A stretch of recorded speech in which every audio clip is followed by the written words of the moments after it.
Assalamualaikum warahmatullahi wabarakatuh.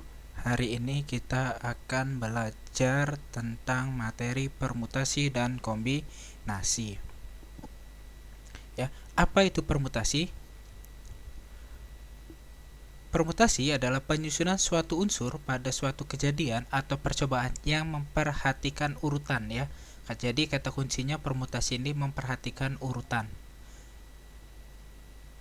Lambang permutasi yaitu bisa tulisannya seperti ini, P, kemudian di sini ada pangkat N dan kemudian ada K kecil, atau N, P, kemudian K, atau juga bisa ditulis P buka kurung N, K ya. Yang mana saja bisa kalian gunakan karena semuanya ketiga ini benar gitu ya. Cuman untuk pada kasus ini lambang yang akan saya gunakan adalah yang seperti ini ya. Yang P, N, kemudian di bawahnya ada K kecil ya. Dimana rumus permutasi adalah sama dengan N faktorial dibagi buka kurung N dikurangi K faktorial. Kemudian apa itu kombinasi? Kombinasi adalah cara penyusunan suatu unsur pada suatu kejadian atau percobaan yang tidak memperhatikan urutan ya. Jadi sedikit sekali perbedaan antara permutasi dengan kombinasi. Kalau permutasi ciri khasnya itu memperhatikan urutan, kalau kombinasi tidak memperhatikan urutan. Ya.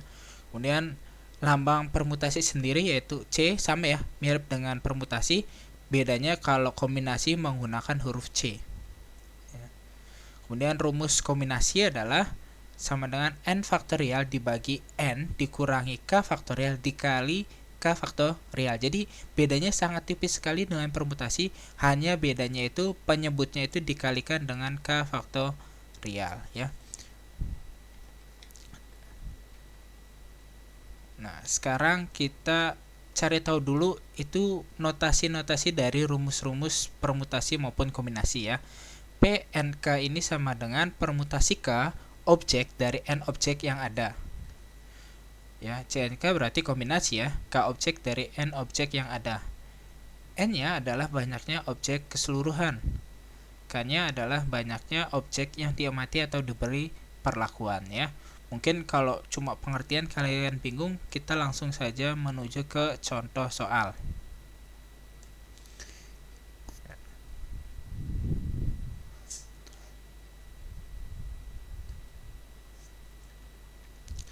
Ya, ada dua buah soal yang bisa kalian baca langsung di layar.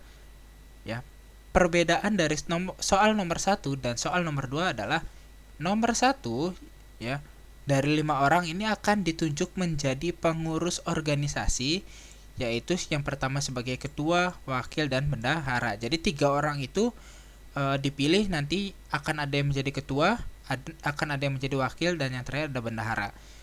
Sedangkan soal nomor 2 di sini tidak disebutkan, hanya dipilih untuk mewakili perlombaan. Ini sedikit sekali ya perbedaannya.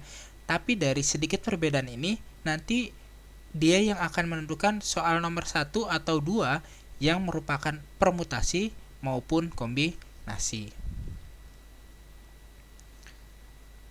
Nah, kita akan mencoba membahas dulu soal nomor 1 ya.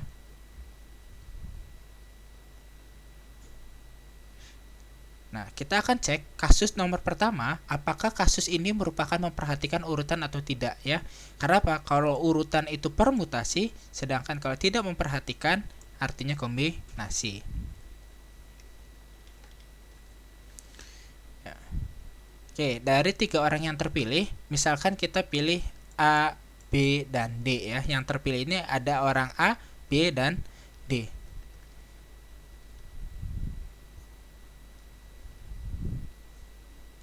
Oke, susunan kepengurusan dari A, B, dan D, misalkan ya susunan yang pertama, A-nya yang menjadi ketua, B-nya menjadi wakil, dan D-nya menjadi bendahara, disingkat ABD gitu ya. Karena A-nya ketua, B-nya wakil, dan D-nya bendahara.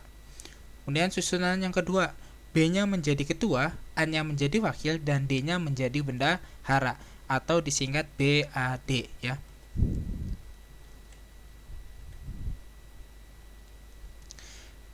Susunan 1 dan susunan 2 dari kepengurusan yang ini, yang di atas ya, itu berbeda. Karena apa? Susunan 1 ketuanya adalah A, sedangkan susunan 2 ketuanya adalah B. Jadi sangat berbeda ya, karena susunan pertama ketuanya A, wakilnya B, dan D-nya menjadi bendahara. Sedangkan susunan yang kedua ketuanya B, A-nya menjadi wakil, dan D-nya menjadi bendahara. Jadi itu merupakan sebuah susunan yang berbeda. Karena susunannya itu berbeda, maka artinya urutan yang ada di soal nomor 1 ini diperhatikan.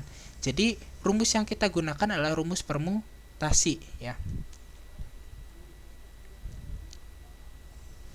Nah, seperti yang kita ketahui, rumus permutasi adalah n faktorial dibagi n dikurangi k faktorial.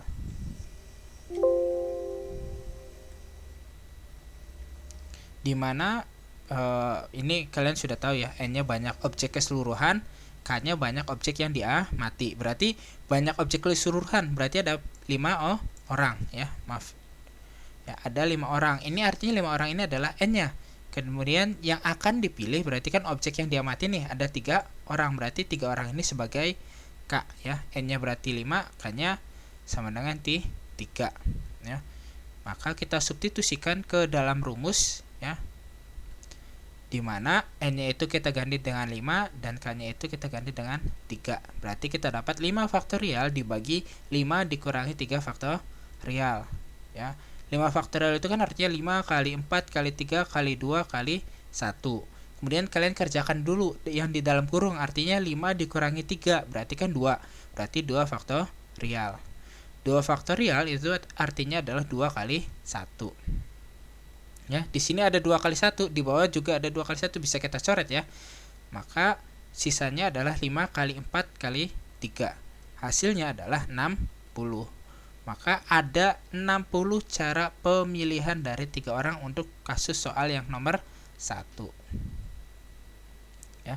Kemudian kita lanjut ke soal yang nomor 2 ya.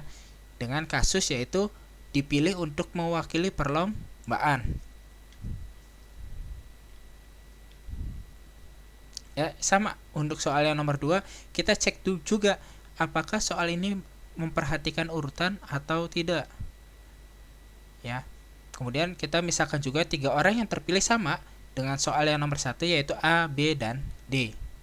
Ya. Susunan tim yang terdiri dari A, B, dan D. Yang pertama, susunan pertamanya ada A, B, dan D atau disingkat ABD. Ya. Susunan keduanya yaitu B, A, dan D atau disingkat BAD gitu ya. Nah, karena di sini dimintanya hanya sebuah tim gitu ya, maka bentuk ABD dan ADB gitu ya atau BAD sekalipun itu sama saja karena yang terpilihnya tetap A, B, dan D. Maka soal contoh yang nomor 2 ini tidak memperhatikan urutan ya. Maka soal yang akan kita selesaikan yang nomor 2 ini menggunakan rumus kombinasi. Jadi ciri khasnya kalau permutasi itu ya, kata kuncinya itu selalu disebutkan jabatannya kayak ketua, wakil, bendahara, kemudian bisa jadi juara 1, juara 2, juara 3 gitu ya.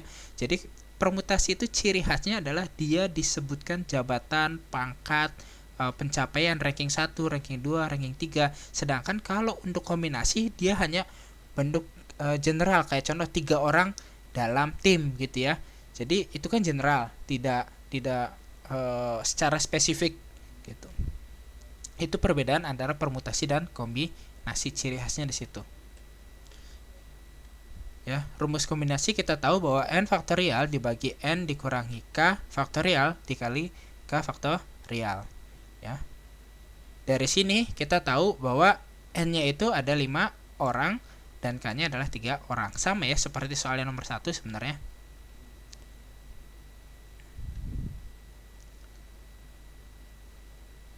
Oke, ya kita substitusikan ke dalam rumus, maka kita dapat 5 faktorial dibagi 5 dikurangi 3 faktorial dikali 3 faktorial ya. 5 faktorial kita tahu 5 kali 4 kali 3 kali 2 kali 1 ya.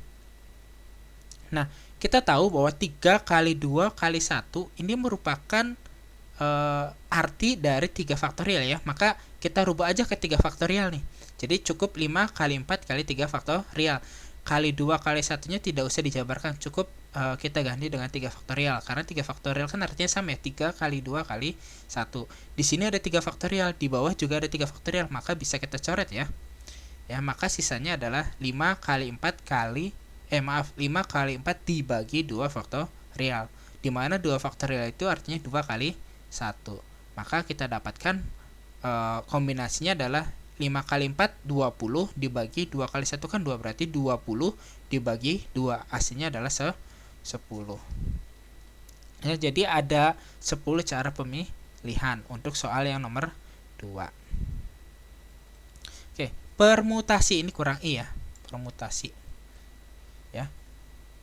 Khusus untuk materi permutasi itu dikenal dengan permutasi jika ada anggota yang sama.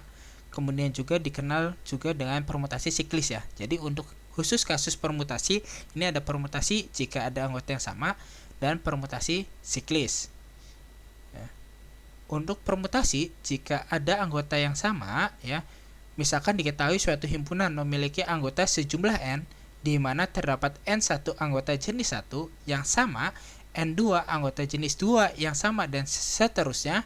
Rumus permutasinya adalah n faktorial dibagi n1 faktorial dikali n2 faktorial titik-titik sampai nk faktorial. Oke, untuk lebih mudahnya kita masuk saja langsung ke contoh ya.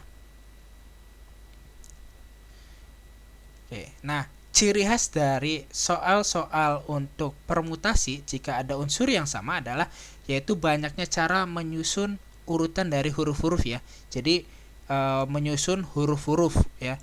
Jadi dari kata makanan atau enggak kata kupu-kupu, pokoknya kalau misalkan ada kata-kata banyaknya cara menyusun urutan huruf-huruf dari kata, nah itu maka rumus yang digunakan adalah rumus permutasi jika ada unsur yang sama, di mana permutasinya adalah n faktorial dibagi n1 faktorial dikali n2 faktorial dikali sampai nk faktorial.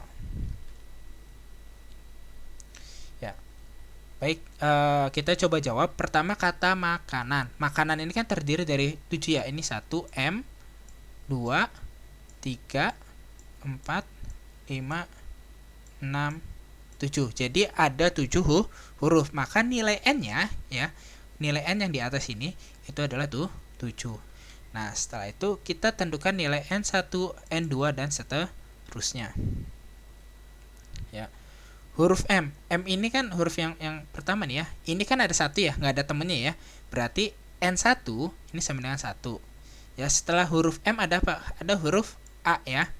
A ini ada berapa? Ada 1, ada 2, ada 3. Maka huruf A-nya ada 3, maka N2-nya itu sama dengan 3. Setelah A selesai gitu ya, ini M sudah, A sudah gitu ya. Tinggal ada huruf K dan N ya. Kita pakai huruf K dulu. K ada 1, berarti N3-nya adalah 1 ya. Sisanya adalah huruf N. Huruf N ini ada berapa? Ada 2, maka N4-nya adalah 2. Jadi kita dapatkan dari kata makanan ya, N1-nya 1, N2-nya 3, N3-nya 1 dan N4-nya adalah 2. Didapat penyelesaiannya adalah 7 faktorial dibagi ya 1 faktorial dikali 3 faktorial dikali 1 faktorial dikali 2 faktorial ya. Dimana 7 faktorial itu kan 7 kali 6 kali 5 kali 4 kali 3 faktorial. Kenapa sampai 3 faktorial? Karena di sini penyebutnya memiliki angka 3 faktorial ya, biar kita bisa langsung sederhanakan, bisa kita coret gitu ya, sesama 3 faktorial gitu kan. Nah, jadi hasilnya adalah 7 kali 6 kali 5 kali 4 dibagi 1 faktorial kan 1 tetap ya. 2 faktorial itu 2 kali 1. 1 faktorial 1 tetap. Maka hasilnya adalah 7 kali 6 kali 5 kali 4 adalah 840 dibagi 1 kali 2 kali 1 kali 1 adalah 2. Maka susunan huruf-huruf yang bisa terbentuk adalah sebanyak 420 bentuk ya, atau cara ya. Ini jawaban untuk permutasi jika ada unsur yang sama. Kemudian dikenal juga dalam permutasi adalah permutasi siklis ya. Permutasi siklis ini merupakan salah satu jenis permutasi yang berkaitan dengan elemen yang disusun secara melingkar ya. Ciri khasnya untuk permutasi siklis adalah dia itu akan soal-soalnya itu akan membentuk lingkaran, memutari meja bundar atau yang berhubungan dengan benda-benda bulat lah ya. Jadi di mana rumus permutasi P siklis ya, permutasi siklis adalah sama dengan N dikurangi 1 faktorial ya. Oke, kita coba masuk ke contoh. Dari 5 orang anggota keluarga akan duduk mengelilingi sebuah meja bundar. Nah, ini ya, kata kuncinya kan di sini ada meja bundar ya. Meja bundar kan yang tadi sudah Bapak bilang bahwa kalau soal-soal permutasi siklis itu selalu ada kata kuncinya adalah yang berhubungan dengan benda-benda lingkaran ya, yang berbentuk lingkaran, entah meja bundar atau bersalaman secara berkeliling gitu ya, membentuk lingkaran ya, pokoknya ada kata-kata seperti itu, maka dia itu merupakan sebuah soal permutasi siklis ya. Banyak cara susunan yang dapat dibuat dari 5 orang tersebut adalah gitu ya, titik-titik. Maka kita tahu dari soal ini N-nya adalah 5 orang kan ya, 5 gitu. Maka rumus permutasi siklisnya adalah N-1 faktorial, dimana N-nya kita ganti dengan 5, berarti 5 dikurangi 1 faktorial ya, maka didapat 4 faktorial. 4 faktorial itu adalah 4 kali 3 kali 2 kali 1, maka hasilnya adalah 24. Jadi banyaknya cara untuk sebuah keluarga duduk melingkar di sebuah meja bundar adalah ada 24 cara. Oke, itu saja untuk pertemuan kali ini. Mohon maaf bila ada salah-salah dan kekurangan. Sampai ketemu di pertemuan berikutnya. Wassalamualaikum warahmatullahi wabarakatuh.